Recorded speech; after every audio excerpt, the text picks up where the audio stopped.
It's 6:15 on Wednesday, July 10th, and I'm just out with Luna for a brief morning dog walk, awaiting the remains of Hurricane Beryl to arrive. It's not far away now, probably an hour or less until we start getting the first bands of rain.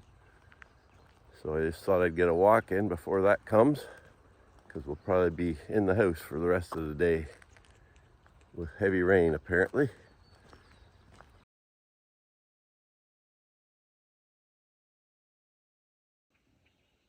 The high clouds of the large system are already starting to block out the sun.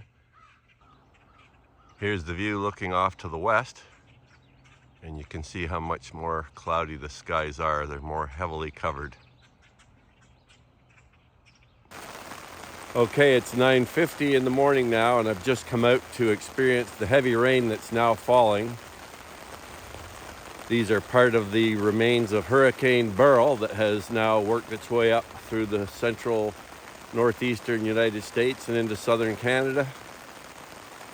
And the heavy rains have arrived with it.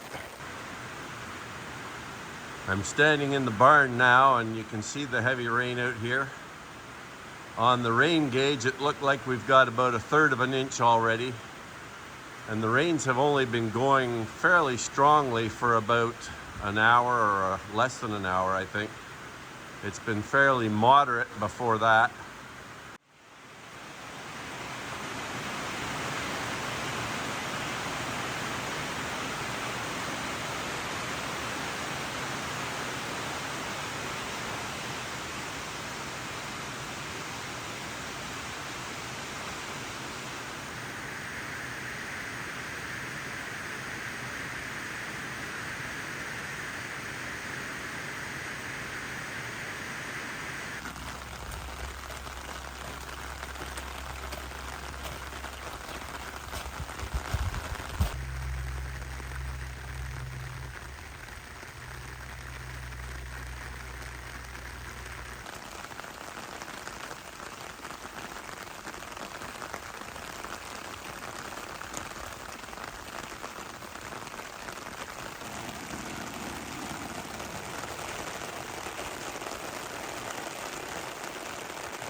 Well, the rain is continuing at a pretty good pace right now after about half an hour of being out here.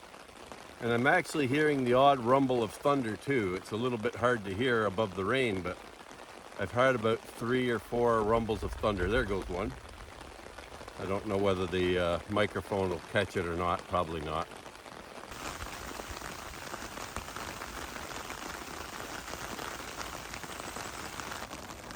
Don't know how well it may be seen in this video, but you can see the low clouds are actually heading from east to west. Even though the main system is coming from the west, these lower clouds are flowing into the low pressure area. It will be interesting to see how the depth of our pond comes up. This morning when I walked around here prior to the rain, these little reeds here were in the water about 3 inches from the edge.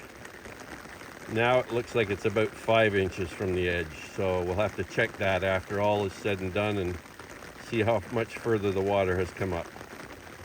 I'm really hoping we can get 2 or 3 inches out of this system, but in all likelihood we'll probably end up with about an inch maximum, I suspect. It does appear from the radars I've been looking at like the majority of the rain has gone further to the west and north, but things may change.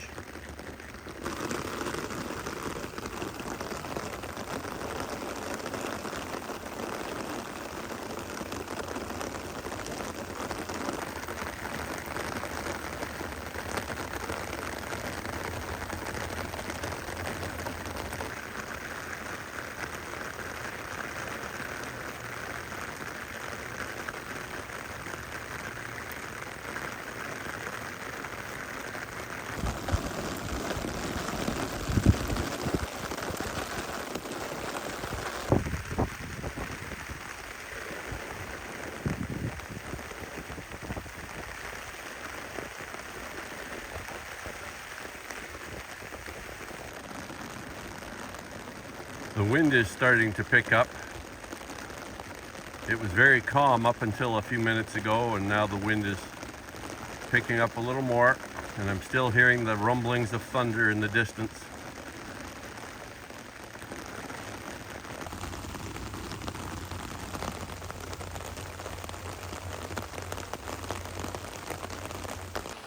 Yeah, as you can see in this radar imagery, I think the thunderstorm is down towards Kingston. There's a very dark red patch there that is more than likely the center of the thunderstorm that I'm hearing. And that does seem to be the direction it's coming from as well.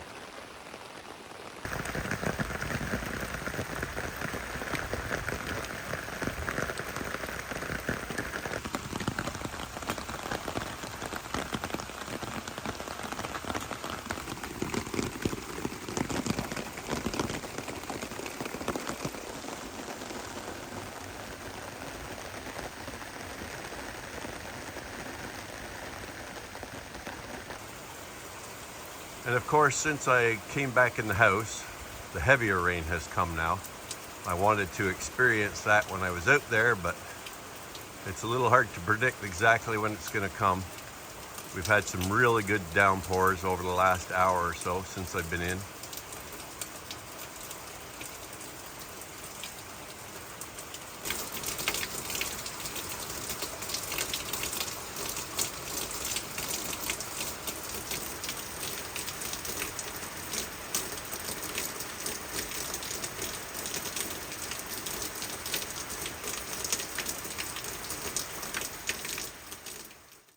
Well, it's 3:37 and Luna and I are just out for an afternoon walk during a break in the rain.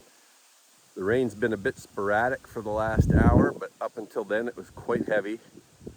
We have over an inch. I'm not sure exactly how much, maybe close to 1.5 inches now. I'll have to check when I get back. Anyhow, I just thought I'd talk a little bit about this afternoon. There is some more rain coming in probably half an hour, so we're just gonna walk a little further here and then head back. And not sure, tonight they still have heavy rain warning out right through the night. The radar doesn't really seem to show a whole lot more coming, but maybe it can still develop.